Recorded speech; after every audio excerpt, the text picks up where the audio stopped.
दोस्तों आज हम टिल डेथ मूवी को एक्सप्लेन करने वाले हैं जो कि 2021 में रिलीज हुई थी। मूवी बहुत शानदार है, तो without wasting of time let's begin. तो मूवी की स्टार्ट में हम एमा नाम की एक लड़की को देखते हैं जो कि शादीशुदा होने के बावजूद भी टॉम नाम के एक बंदे के साथ रिलेशन में होती है और अपने पति को चीट कर रही होती है। एमा इस बात से काफी अपसेट भी होती है और टॉम से ब्रेकअप करने को कहती है, लेकिन टॉम इस रिलेशन को लेके काफी सीरियस था। वो आखिरी वक्त में एमा के साथ क्वालिटी टाइम स्पेंड करना चाहता था, लेकिन एमा उसे मना कर देती है। उसका कहना है कि कल उसकी सालगिरह है और वो अपने पति के साथ एक नई शुरुआत करना चाहती है, और इतना कहकर एमा वहां से चली जाती है। इन द नेक्स्ट मॉर्निंग एमा अपने पति मार्क वेबस्टर के ऑफिस पहुंचती है जो कि पेशे से एक क्रिमिनल लॉयर होता है। वहां पर एमा को एक क्राइम फाइल मिलती है जिस पर कॉन्फिडेंशियल लिखा हुआ था। ये फाइल दरअसल एमा के केस की ही होती है जिसमें कई साल पहले चोरी के इरादे से बॉबी रे नाम का एक आदमी एमा के घर घुस जाता है। इस दौरान एमा की उसके साथ झड़प हो जाती है जिसमें एमा काफी घायल हो जाती है, उसे चाकू भी लग जाता है। वहीं पर एमा बॉबी की आंख फोड़ देती है। एट द लास्ट बॉबी को जेल हो जाती है। उसी वक्त मार्क वहां पर आ जाता है जिसे देखकर एमा काफी घबरा जाती है। यहाँ हम आपको बता दें कि मार्क बहुत ही स्ट्रिक्ट और कंट्रोलिंग पर्सन होता है, जहाँ एमा को उसकी हर बात माननी पड़ती है, और शायद इसी वजह से वो टॉम के रिलेशन में आ गई थी। लेटर देन वो कहीं पर जा रहे होते हैं, इसी बीच टॉम वहां पर आ जाता है जिसे देखकर एमा बहुत ही श्रिंक हो जाती है। वो दोनों ऐसे बिहेव करते हैं जैसे दोनों एक दूसरे से अनजान हो। टॉम और मार्क के बीच कुछ बातें होती हैं। यहीं पर हमें पता चलता है कि टॉम मार्क का जूनियर होता है, यानी कि दोनों एक ही ऑफिस में काम करते हैं। इसके बाद हम मार्क और एमा को डिनर करते हुए देखते हैं जहां वो अपनी सालगिरह को सेलिब्रेट कर रहे होते हैं। वहीं पर मार्क एमा को बहुत ही एक्सपेंसिव डायमंड का नेकलेस गिफ्ट करता है और बहुत ही प्यार से उसे पहना भी देता है। डिनर के बाद मार्क एमा को एक और सरप्राइज के बारे में बताता है जिसमें वो अपनी वाइफ की आंखों में पट्टी बांधता है और बहुत ही शानदार जगह ले जाने लगता है। इस दौरान एमा को महसूस होता है कि मार्क काफी अजीब बिहेव कर रहा है क्योंकि वो काफी देर से ड्राइव कर रहा होता है और एमा को पट्टी भी नहीं हटाने दे रहा था। जब काफी देर हो जाती है और मार्क उसे पट्टी हटाने को नहीं कहता तो एमा खुद ही अपनी पट्टी को हटा लेती है, जहाँ वो देखती है कि मार्क उसे बहुत ही खूबसूरत जगह पर लेकर आया है जो कि एक लेक हाउस होता है। आगे एमा घर के अंदर जाती है और देखती है कि मार्क ने बहुत ही रोमांटिक वे में घर को सजाया होता है, जहां पर रोमांटिक म्यूजिक होता है और उन दोनों की क्वालिटी मोमेंट्स की कुछ पिक्चर भी लगी होती हैं। मार्क की इस परफेक्ट प्लानिंग से एमा काफी इम्प्रेस भी हो जाती है। इसके बाद हम दोनों को एक कमरे में देखते हैं जहां पर मार्क काफी इमोशनल हो जाता है और एमा के लिए काफी गिल्टी भी फील करता है क्योंकि दोनों के बीच में काफी समय से कुछ भी ठीक नहीं चल रहा था, और वहीं पर एमा से एक नई शुरुआत करने को कहता है। आगे हम उन्हें एक क्वालिटी टाइम स्पेंड करते हुए देखते हैं जिसमें वो दोनों रात को रंगीन बनाते हैं। एक खूबसूरत रात के बाद जब अगली सुबह एमा की आंख खुलती है तो वो खुद को मार्क के साथ हथकड़ी में बंधा हुआ पाती है। एमा को कुछ भी समझ नहीं आता है कि मार्क ऐसा क्यों कर रहा है। इसी बीच मार्क एमा से कहता है कि अब असलियत का सामना करने का वक्त आ गया है और पट्ट से अपने भेजे में गोली मार लेता है। इस सब को देखकर एमा काफी घबरा जाती है और बहुत ही बुरी तरह से डर जाती है। अब चारों तरफ मार्क का खून ही खून था और हथकड़ी की दूसरी साइड में एमा बंधी हुई थी। एमा किसी तरह अपने आप को संभालती है और हथकड़ी से निकलने की कोशिश करती है पर नहीं निकल पाती। वो लैंडलाइन से पुलिस को फोन लगाती है लेकिन फोन भी डेड पड़ा होता है। एमा हथकड़ी को बंदूक से भी तोड़ने की कोशिश करती है लेकिन बंदूक में भी एक ही गोली थी जो कि मार्क ने खुद को मार ली थी। काफी मेहनत के बाद जब वो हथकड़ी से नहीं निकल पाती है तो किसी तरह एमा मार्क को घसीट घसीट कर नीचे की ओर लाती है और अपना फोन ढूंढती है, लेकिन मार्क ने पहले से ही एमा के फोन को पानी में डालकर उसे खराब कर दिया था। अब तक एमा को समझ आ गया था कि मार्क ने पहले से ही पूरी प्लानिंग कर रखी थी उसे फंसाने की और मारने की। इसके बाद एमा पूरे घर में बॉडी के साथ कुछ सामान ढूंढने की कोशिश करती है ताकि वो हथकड़ी से निकल सके, लेकिन मार्क ने पहले से ही घर की सारी नुकीली चीजों को वहां से हटा दिया था और एमा को वहां पर कुछ भी नहीं मिलता। तभी उसे कचरे के डिब्बे पर कार की चाबी मिलती है जिसे देखकर एमा काफी खुश भी हो जाती है। वो किसी तरह घसीट घसीट कर मार्क को कार के पास लेकर आती है और कार को स्टार्ट करने की कोशिश करती है, जहां पर कार स्टार्ट भी हो जाती है। तभी कार में रखी एक रिकॉर्डिंग चालू हो जाती है जिसे मार्क ने ही एमा के लिए रखी थी। यहाँ हमें पता चलता है कि एमा को कार की चाबी मिलना भी मार्क की प्लानिंग का ही एक हिस्सा था। रिकॉर्डिंग में एमा के लिए मार्क का एक मैसेज होता है जिसमें मार्क कहता है कि वो जब उसे मिली थी तब वो एक मामूली फोटोग्राफर थी। उसने उसे पैसा दिया, नाम दिया और उसके लिए सब कुछ किया, लेकिन फिर भी एमा ने उसके साथ धोखा किया। रिकॉर्डिंग से एमा को पता चलता है कि मार्क को उसके अफेयर के बारे में बहुत ही पहले से पता था। इसके बाद कार के सारे मीटर्स अचानक डाउन होने लगते हैं क्योंकि मार्क ने पहले से ही कार का सारा फ्यूल निकाल दिया था। इस बात से एमा बहुत ही दुखी हो जाती है और अपने आप को हेल्पलेस फील करती है।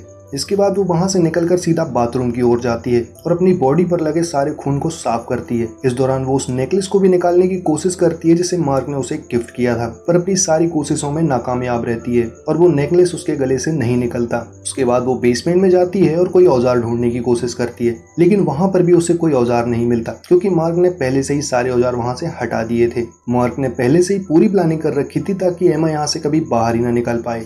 एमा मार्क की बॉडी को लेकर यहाँ वहाँ घूमती है जिसके कारण वो काफी परेशान हो जाती है और काफी थक भी जाती है। इसी बीच वो एक रेड रूम में पहुंचती है जहाँ पर टॉम के साथ उसकी कुछ क्वालिटी मूवमेंट्स की पिक्चर्स मिलती है और साथ में कई साल पुरानी बॉबी की पिक्चर भी नजर आती है। तभी एमा समझ जाती है कि मार्क ने उसके लिए और भी कुछ प्लान करके रखा है और उसके साथ और भी बुरा होना बाकी था। लेटर देन एमा को डोर के पास किसी के होने का एहसास होता है और वो जल्दी से जाकर डोर को लॉक कर देती है, लेकिन तभी उसे टॉम की आवाज सुनाई देती है। टॉम को देखकर वो काफी रिलैक्स्ड हो जाती है। वो टॉम को अंदर बुलाती है जहाँ पर टॉम उससे कहता है कि तुमने मुझे मैसेज करके यहाँ क्यों बुलाया है, लेकिन एमा कहती है कि उसने उसे कोई मैसेज नहीं किया। तभी एमा समझ जाती है कि ये सब मार्क ने ही किया है। एमा टॉम से पुलिस को फोन करने को कहती है, लेकिन टॉम उसे मना कर देता है। उसका कहना था कि मार्क के मर्डर का इल्जाम सिर्फ तुम पर ही लगेगा क्योंकि मार्क ने सारे सबूत तुम्हारे खिलाफ छोड़ रखे हैं जिसके कारण तुम्हें लाइफ टाइम जेल में सड़ना पड़ सकता है। दूसरी तरफ वो ये भी बताता है कि कल रात मार्क की ऑफिस में रेड पड़ी थी क्योंकि उसने कई सारे सबूतों के साथ छेड़खानी की थी और अब पुलिस उसके पीछे पड़ी है। इसका मतलब ये है दोस्त कि मार्क को पहले से ही पता था कि उसे जेल होने वाली है और इसलिए वो सुसाइड करने का फैसला करता है और शायद इसलिए वो हम तो डूबेंगे सनम तुमको भी ले डूबेंगे वाली प्लानिंग करता है जिसमें वो टॉम और एमा से बदला ले सके। टॉम और एमा बात कर ही रहे थे कि तभी उन्हें एक गाड़ी आती हुई दिखाई देती है। तभी टॉम एमा से डोर बंद करने को कहता है और खुद जाकर उसे हैंडल करने को कहता है। तभी वहीं एक आदमी उस गाड़ी से निकल कर आता है जो अपने आप को एक प्लम्बर बताता है। उसका कहना है कि यहाँ के मालिक ने उसे पाइप ठीक करने के लिए बुलाया था, लेकिन टॉम उसे यहाँ से जाने को कहता है। तभी प्लम्बर उससे कहता है कि वो 250 किलोमीटर दूर से यहाँ आया है और अपना काम किए बिना यहाँ से नहीं जाएगा। इसी बीच दूसरा आदमी गाड़ी से निकल कर आता है और टॉम को चाकू घोंपकर मार देता है और फिर दरवाजा तोड़कर अंदर भी घुस जाता है। इसी बीच एमा जल्दी से जाकर कहीं छिप जाती है और वो दोनों आदमी उसे ढूंढने लगते हैं जो कि कोई और नहीं बल्कि बॉबी ही था और उसके साथ वाला आदमी जिसने खुद को प्लम्बर बताया था उसका नाम जिमी होता है, जो कि दोनों एक दूसरे के भाई होते हैं। दोस्तों ये वही बॉबी है जिसे एमा ने कई साल पहले जेल करवाई थी और हमने मार्क के ऑफिस में वो फाइल इसलिए देखी थी क्योंकि मार्क ने ही बॉबी को जेल से छुड़वाया था क्योंकि दोनों ही एमा से बदला लेना चाहते थे।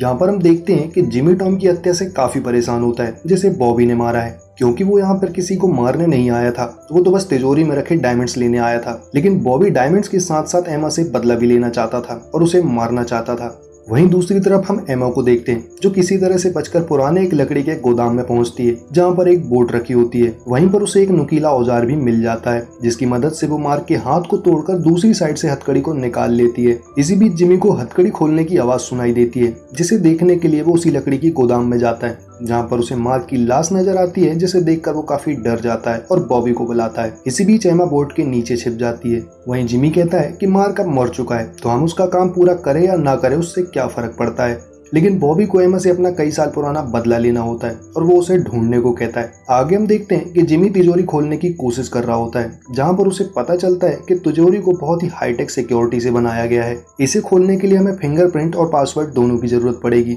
जिसके लिए वो मार्क की बॉडी और एमा को यहाँ पे लाने का फैसला करते हैं। दूसरी तरफ एमा को बोट में फ्यूल टैंक मिल जाता है जिसकी मदद से वो कार में फ्यूल डालने लगती है, लेकिन तभी बॉबी एमा को ढूंढने के लिए कार वाली जगह पहुंचता है और उसे ढूंढने की कोशिश करता है। वहीं पर बॉबी कार में फ्यूल डालते देख समझ जाता है कि एमा यहीं कहीं आसपास ही है जो कि कार की मदद से भागने की कोशिश कर रही है। तभी वो गुस्से में आकर कार के सारे टायर्स पंचर कर देता है। वहीं मौका पाते ही एमा वहां से निकल जाती है और बेसमेंट वाले रास्ते में जाकर छिप जाती है। इसी बीच बॉबी को वहां से कुछ आवाजें सुनाई देती हैं और वो भी बेसमेंट के रास्ते में जाकर देखने लगता है। अब धीरे धीरे एमा बेसमेंट से होकर घर के अंदर वाले डोर से निकलने की कोशिश करती है। वहीं दूसरी तरफ जिमी भी मार्क की बॉडी को लेकर बेसमेंट वाले दरवाजे से होकर गुजर रहा होता है और बॉबी भी उसकी ओर तेजी से आगे बढ़ रहा होता है। अब दोनों ही एमा की ओर तेजी से आगे बढ़ रहे थे। एमा को कुछ भी समझ नहीं आ रहा था कि अब वो क्या करे, लेकिन तभी एमा के दिमाग में एक आइडिया आता है और वो तुरंत कार की चाबी की बटन को दबाकर कार के अलार्म को बजा देती है। वो दोनों वहां जाते हैं और कार वाली जगह पर एमा को ढूंढने लगते हैं। इसी बीच मौका पाते ही एमा घर के अंदर जाती है और टॉम की बॉडी को देखकर काफी इमोशनल हो जाती है और उसके लिए काफी बुरा भी फील करती है। तभी वो टॉम के जूते निकालती है और सीधा छत पर जाती है क्योंकि वहां पर बहुत ही ज्यादा बर्फ थी। दोनों भाई एमा को ढूंढने लगते हैं। तभी बॉबी को ऊपर से एमा के फुटस्टेप की आवाजें सुनाई देती हैं। वो समझ जाता है कि एमा ने ही कार का अलार्म बजाकर उनका ध्यान भटकाया है और ऊपर जाकर छिप गई है।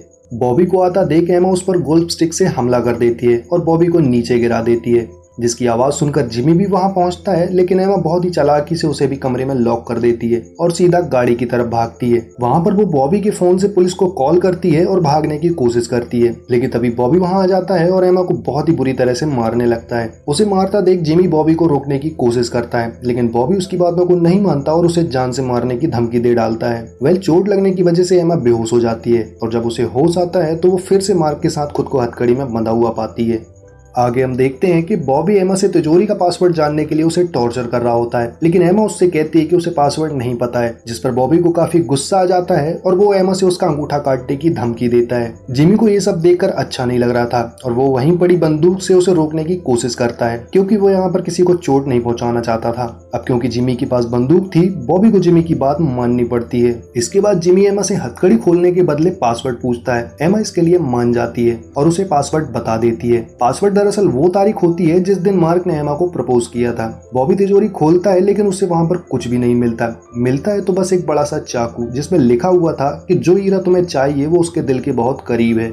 बॉबी को बिल्कुल टाइम नहीं लगता ये समझने में कि हीरा उस नेकलेस में है जो इस वक्त एमा के गले में था। एमा उसे बताती है कि उसने इसे निकालने की काफी कोशिश की पर यह नहीं निकला और बॉबी कोई कांड न कर दे, इसलिए जिमी औजारों की मदद से उस नेकलेस को निकालने की कोशिश करता है, लेकिन नाकामयाब होता है। इस दौरान बॉबी को काफी गुस्सा आता है और क्योंकि उसे ये डायमंड किसी भी हालत में चाहिए था, वो एमा का गला काटने के लिए आगे बढ़ता है, लेकिन फिर से जिमी उसे रोकने की कोशिश करता है, लेकिन इस बार बंदूक बॉबी के हाथ लग जाती है और इसी झड़प में जिमी की ऑन द स्पॉट मौत हो जाती है।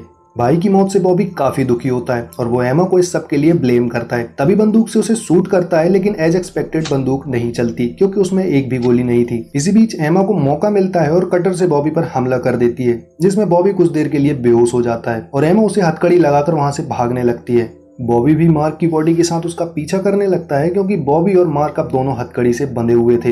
एमा कार तक पहुंचती है और भागने की कोशिश करती है। अब क्योंकि उस जगह पर बहुत ज्यादा बर्फ थी, वो भागने में नाकामयाब होती है। तभी सामने से बॉबी को आता देख वो बॉबी को एक जोरदार टक्कर मारती है, जिसकी वजह से उसकी कार का बैलेंस बिगड़ता है और वो घर से जाकर टकरा जाती है। बॉबी कार के पास जाता है और उसे वहां पर एमा दिखाई नहीं देती है। बॉबी अपनी कार से एक और चाकू निकालता है और फिर से एमा का पीछा करता है। एमा लेक के ऊपर थी और भाग नहीं पा रही थी, क्योंकि बॉबी ने उसके पैर को बहुत ही बुरी तरह से घायल कर दिया था। तभी बॉबी उसे पकड़ लेता है और बहुत ही बुरी तरह से पीटने लगता है। इस दौरान बर्फ टूट जाती है और तीनों लेक के अंदर चले जाते हैं। अब क्योंकि हथकड़ी की दूसरी साइड से मार्क की बॉडी होती है, बॉबी और एमा लगातार नीचे की ओर जाने लगते हैं, क्योंकि बॉबी ने एमा को पकड़ रखा था। इसी बीच बॉबी का चाकू एमा के हाथ लग जाता है और वो बहुत ही बुरी तरह से बॉबी की दूसरी आंख पर हमला कर देती है। तभी बॉबी दर्द से चीखने लगता है और एमा को छोड़ देता है। एमा किसी तरह ऊपर आती है, लेकिन बर्फ के नीचे होने के कारण बाहर निकलने का रास्ता नहीं ढूंढ पा रही थी। काफी मेहनत के बाद वो चाकू की मदद से रास्ता बना ही लेती है और वहां से निकल आती है। और क्योंकि अब एमा की लाइफ के सारे विलेंस मर चुके हैं, वो चैन की सांस लेती है। और इसी के साथ दोस्तों एक और कहानी का सफर खत्म हो जाता है। तो ये थी दोस्तों टिल डेथ मूवी की एक्सप्लेनेशन। मैं उम्मीद करता हूँ कि मेरी वीडियोस आपको पसंद आ रही हैं। अगर आप इस चैनल में नए हैं तो प्लीज वीडियो को लाइक करें और चैनल को सब्सक्राइब जरूर कर दें। हमें आपके सपोर्ट की बहुत ज्यादा जरूरत है। मिलते हैं आपसे एक और इंटरेस्टिंग वीडियो के साथ, तब तक के लिए गुड बाय।